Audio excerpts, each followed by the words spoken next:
talk more specifically about towards the end. But a lot of this is the fundamental tenets of both understanding this position, being able to go for this position, understand its uses, and then ultimately how to answer it as well, whether you are debating with a policy app or a KAF. Lots of good stuff. Number one, what is capitalism? This is, by the way, going to be much more lecture-based. You're going to get a lot of information, so type out as much as humanly possible. What is capitalism? The standard definition that I have is that it typically refers to an economic and social system in which the means of production, i.e. how we produce, are privately controlled, i.e. labor, goods, capital. They are all traded in a market. The profits from that trading are distributed to owners or invested in new technologies and industries, and then wages are paid to labor. So instead of a world where the people who produce the item control the majority of its direction in the world, its path, there are bosses, owners, and managers who do that. This is the standard Marxist definition. Capitalism is a system that developed incrementally from the 16th century. It started in Europe, although some of the features of capitalist organization existed in the ancient worlds. Early aspects of merchant capitalism, for instance, flourished during the late Middle Ages. Capitalism became dominant following the demise of feudalism. Anyone remember what feudalism is, or can give a quick short what feudalism is? There's people who they don't own their land. There's lords that let people farm their land. Right, exactly. Give them part of their profits. Whenever that economic system started to fail and people weren't bound to the land in that particular manner was where you started to see the early aspects of capitalism grow. It spread throughout Europe, and in the 19th and 20th centuries, it provided the kind of bigger parts of industrialization throughout the world. In debate, this changes from time to time and round to round, the definition of capitalism that we'll talk about in a minute. But first, like I said, a little bit more history on capitalism because there are stages that it went through. One of the first stages is mercantilism. Excuse me? Mercantilism. You're good. I'll define that for you. This form of capitalism existed when merchants would trade from sea to sea between peoples. This is a very early form of capitalism. It wasn't a fully capitalist means of production, but it was one where you started to see much more trading of labor products. This is also what began the inception of things like European colonization efforts and the early stages of slavery.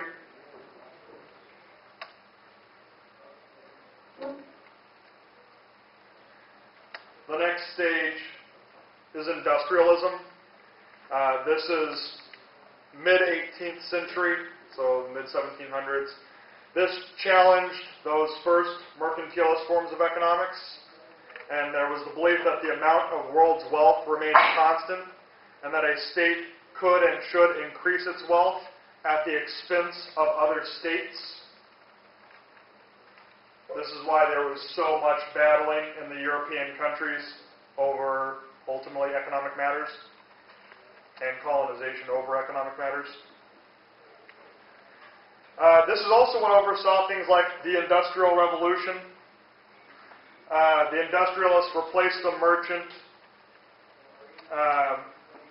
and there was a decline of things like artisans, guilds, journeymans, different types of things like that.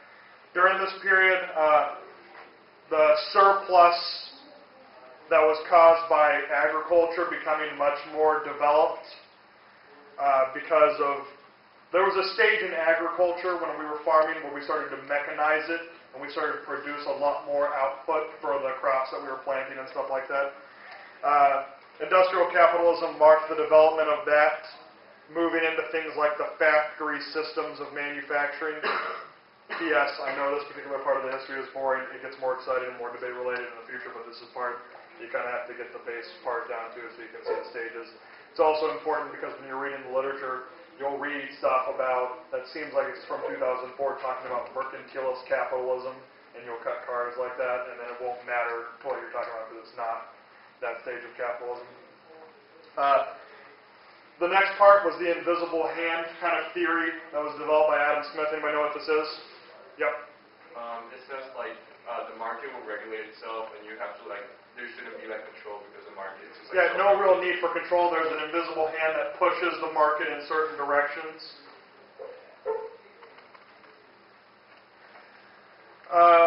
Unfortunately, that invisible hand from time to time would turn out to things like monopolies. This is more late 19th century.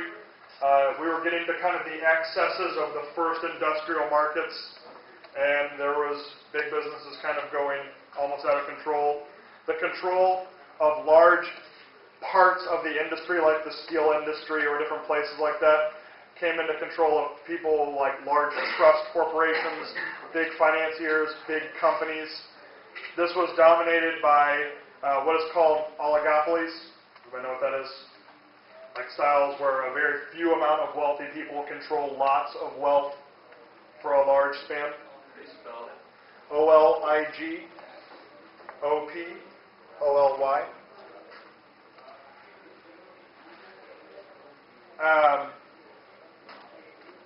There were a couple that specifically started developing through this in the later parts of the next century.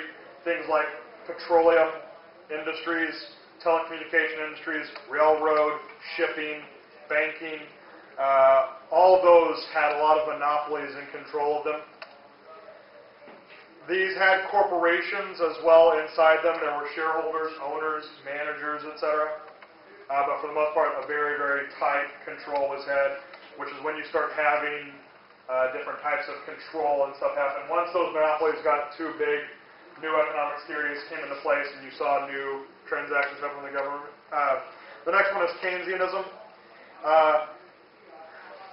The argument was that that invisible hand leads to inefficient uses of the market. And from a macroeconomic standpoint, policy responses by the public sector were necessary, including things that would monitor the control of banks. Does anybody remember what might have happened that would have caused us to jettison back a little bit to feel like we had to control this stuff? Like 2008 Wall Street. No, we're talking like 20th century, early 20th century, which was brought on by stock market crash, Black Friday, all those different types of dates that were just occurring right before World War I that set a lot of these things into motion. Keynesianism was a response to that.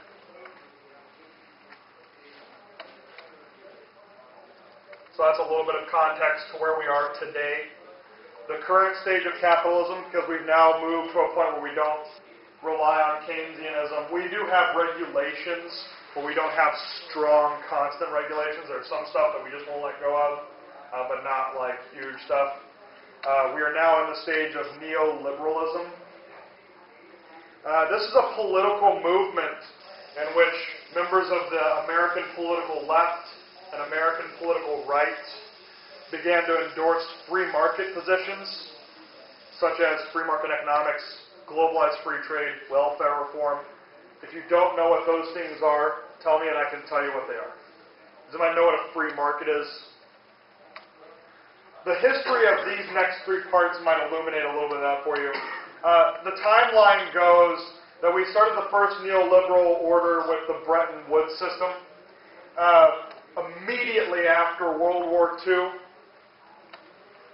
until about 1971 was when this system happens. So think about this timeline. Europe, post-World War II, completely destroyed. Massive warfare had just engulfed it. Japan is in ruins. Russia is basically bankrupt. We have had our economy in a war-torn economy where it's been war-driven for about 6 years.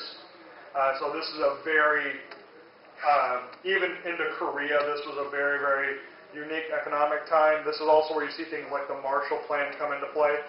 Anyways, three very important organizations came into being during this time. One was the International Monetary Fund, the IMF. There was the World Bank, and there was the General Agreement on Tariffs and Trade, which was the GATT, G-A-T-T. World trade was starting to develop between us, Europe, different parts of like South America, but it was in a very, very limited stance. It was limited by things like tariffs, quotas on how much you could purchase, exchange controls, i.e. America had the best economic system, and they would ship out goods to lots of places in hopes of building their economies up, and thus bringing more security to them. This created a thing where the Western organizations could control how much power they have and would be able to be unchallenged by things like the communist states of Eastern Europe, Asia, different places like that. But it was a very closed-off economic system. It wasn't free trade in terms of we traded with everybody like we do with Russia today. It was closed off between Western European powers, etc. There were even lesser developed countries that were brought into this, but for the most part, those were kept at a very, very limited stance. The kind of problem began with whenever it was during the Cold War, during kind of the early stages, what ended up happening was the Bretton Woods system ended up failing because it succeeded.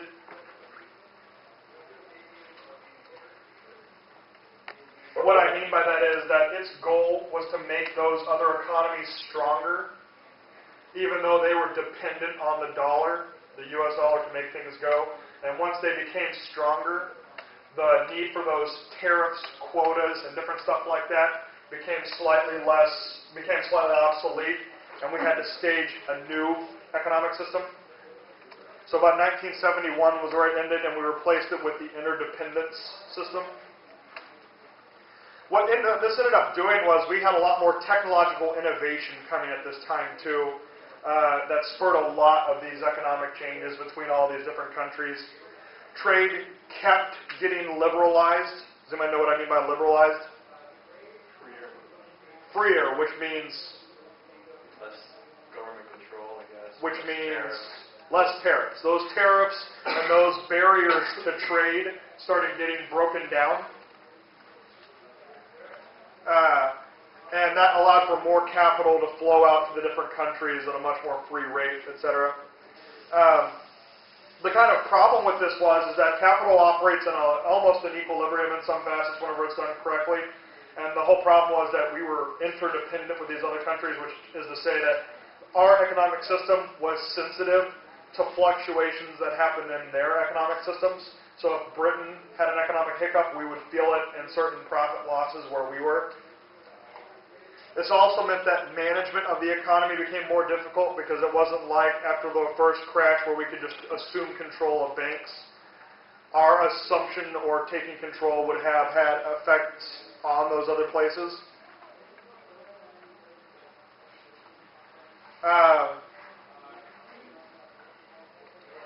In light of this, these kind of fluctuations, there were new types of limitations on trade. There were non-tariff barriers and other forms of protectionism that led to new management techniques. So instead of us... Do you have all your people, no extras? Yeah, Doug. Okay. Making sure.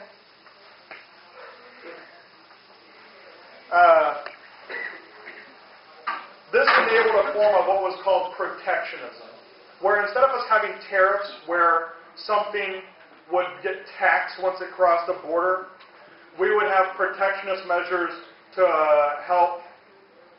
In similar stances, we would respond with new types of measures to make sure that American products remained more competitive, i.e. we would charge ourselves more to get certain types of materials, etc. One other new form of management, essentially these effects were different than the types of barriers that we saw in Bretton Woods that were just set to manage all those other economies. A lot of them had to be dealing with certain different types of things that were coming from that trade interdependence sensitivity. The end result was that the more we liberalized and had new technologies and new economic things, the quicker we led into a new era, which was called globalization. This saw us getting to see the collapse of the Soviet Union, which means those interdependent systems, which were competing with another communist system, didn't have